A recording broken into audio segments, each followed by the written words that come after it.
ሰላም ደናችሁ ዳኒ ድሬ ነኝ። ይሄን ዩቲዩብ ቻናል ነው። ዛሬ እንግዲህ የመጀመሪያ ቪዲዮን ፖስት የማደርግበት ቀን ነው። አዲስ ቻናል ነው። ዛሬ ነው ክሬት ያደረኩት ይሄን ቻናል።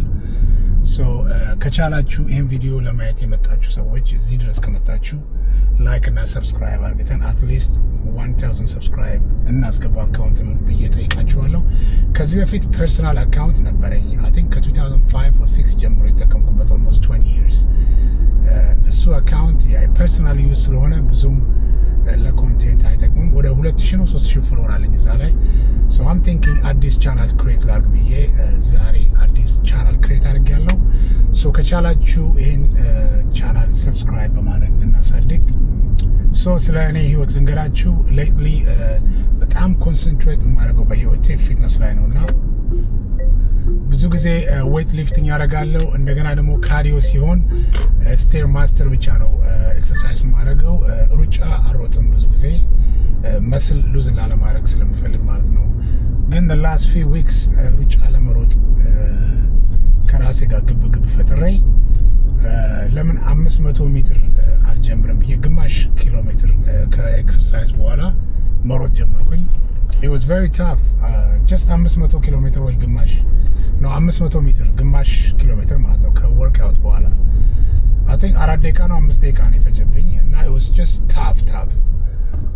ይሄን ያህል አንፊት ነኝ ወይ ብዬ ይሄ ሁሉ መስል ብትይዙ ምንም ዋጋ የለውም እና so next day ሌላ 1 ኪሎ ሜትር ሮጥኩኝ። was okay next day። በሶስተኛው ቀን በጣም ሰውነቴ ራሱ እየለመደው መጣ። አሁን today day 8 ነው እና ለመጀመሪያ ጊዜ 5 ኪሎ ሜትር ያለምንም ማቋረጥ ሮጥኩኝ ማለት ነው። የመጀመሪያ ጊዜ የተሰማኝ ስሜት ስሮጥ በጣም አንፊት እንደሆንኩና መቼም ደግሜ እንደዚህ መሮጥ እንደማልችል በቃ ዊክነስ ነው የተሰማኝ። ብረት ብዙ ጊዜ የምታነሱ ከሆነ ሩጫ የተለየ መሰል ነው የሚጠይቀውና ዛሬ ለመጀመሪያ ጊዜ 5 ኪሎ ሜትር ሮጬ አሁን ከጂም ወደ ቤት እየሄድኩ ነው። የሚታይ ከሆነ አላውቅም፣ ደርቋል መሰለኝ በጣም ይሄ ሁሉ እርጥብ ነበረ ከ30 ደቂቃ ፊት። ሶ ጋይስ ሜይንሊ ፊትነስ ብቻ ሳይሆን የተለያዩ ነገሮችን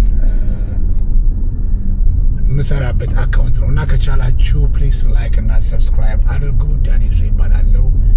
አይ ቲንክ ላይቭ ልገባ ፈልጌ ላይቭ ደግሞ 50 ሰዎች ላይክ ማድረግ አለባቸው አካውንቴን ላይቭ ከመግባቴ በፊት እና ላይክ ሳይሆን ሰብስክራይብ ማድረግ አለባቸው። ሶ ቢ ዘ ፈርስት ዋን ፕሊዝ አካውንቴን ሰብስክራይብ አድርጉልኝ። ሆፕፉሊ 50 ሰብስክራይብ ሲኖረኝ ላይቭ ገባለሁ።